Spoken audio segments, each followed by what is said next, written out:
la Cruz Porfirio Díaz Mori, conocido como Porfirio Díaz, fue un político, militar y dictador mexicano, nacido el 15 de septiembre de 1830 en Oaxaca de Juárez, conocido principalmente por ocupar el cargo de presidente de México del año de 1876 a 1911. Porfirio Díaz hoy en día es conocido como uno de los políticos más controvertidos de la historia de México, principalmente por ocupar la presidencia de México durante más de 9 veces y por su participación en guerras destacadas como la Revolución Mexicana, la Segunda Intervención Francesa en México y la Guerra de Reforma. Sus padres fueron María Petrona Cecilia Mori Cortés y José Faustino Díaz Orozco. Estuvo casado con Delfina Ortega Díaz, su sobrina carnal, hija de su hermana Manuela, producto de una relación extramarital de su hermana, y con Carmen Romero Rubio del año de 1881 a 1915. Tuvo 3 hijos: Porfirio, Luz Victoria y Amada. Y a continuación se presenta un fragmento de la voz de Porfirio Díaz. Tepec, agosto 15 de 1909. Señor Tomás A. Edison. Porfirio Díaz fue el sexto de 7 hijos y a los 3 años quedó huérfano de su padre, que murió víctima de una epidemia de cólera. Entró al Instituto de Ciencias y Artes a la carrera de Leyes. Díaz, durante sus estudios, trabajó como armero, maestro de latín, zapatero y carpintero para ayudar en la economía de su familia. Incluso llegó a ser bibliotecario en el instituto donde estudió Derecho. Díaz ocupó cargos importantes durante su carrera militar, como capitán de infantería de la Guardia Nacional, además de que participó en 3 guerras: la mexicano-estadounidense, la Guerra de Reforma y la Guerra Patriótica, donde se involucró con diversos personajes como Benito Juárez y Maximiliano I, archiduque de Austria y emperador de México durante la Segunda Intervención Francesa. Después de la muerte del presidente Benito Juárez en 1872, Sebastián Lerdo de Tejada asumió la presidencia. Sin embargo, Díaz, en el año de 1876, protagonizó una prolongada serie de acciones militares y derrocó al presidente, asumiendo la presidencia de México. Porfirio Díaz estuvo 9 veces en el poder.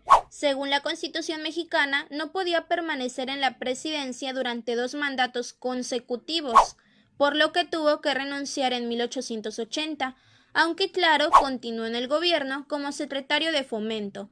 Fue reelegido en 1884 y consiguió la aprobación de una enmienda a la Constitución que permitía la sucesión de mandatos presidenciales, permaneciendo en el poder hasta 1911. Durante el Porfiriato, la economía de México se estabilizó y el país experimentó un desarrollo económico sin precedentes.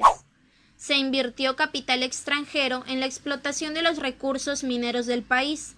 La industria minera, la textil y otras experimentaron una gran expansión.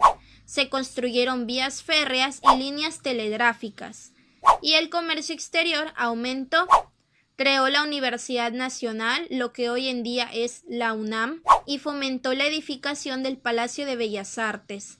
También el diseño de colonias como la de Guerrero y Juárez. Entre las principales desventajas del Porfiriato destacan que se trajo la política del Porfiriato, la gran concentración de tierras en la que los que la trabajaban no eran sus dueños. La industrialización y modernización del país estaba en manos de una minoría y solo permitían hacer negocios a los extranjeros. La época quedó marcada por el fraude electoral, la represión y la corrupción. La distancia entre las clases sociales cada vez era mayor. La oligarquía, minoritaria pero poderosa económicamente, dejaba una población de más de 13 millones de mexicanos en pobreza extrema. Se suma además la explotación sistemática de la población indígena, que fue relegada a la esclavitud. Díaz ordenó las zonas de explotación de aborígenes, siendo las más notables las de Yucatán y la del Valle Nacional. Después de provocar una matanza para quitarle sus tierras, los que quedaron fueron esclavizados por los grandes latifundistas. Además, a los campesinos les fueron arrebatadas sus tierras por orden del propio Díaz. Toda tierra que no estuviera ocupada debía ser confiscada, y muchos campesinos fueron despojados de sus tierras a manos de muchos extranjeros. Y por último, la represión de la libre expresión. Posteriormente, se incrementaron las manifestaciones del descontento social y se produjo la Revolución Mexicana encabezada por Francisco I. Madero. Después de esto, Díaz fue obligado a abandonar el país y al exilio. Y por último, después de huir a París, el 2 de julio de 1915, a la edad de 84 años, Porfirio Díaz falleció. Sus restos descansan en el cementerio de esa ciudad.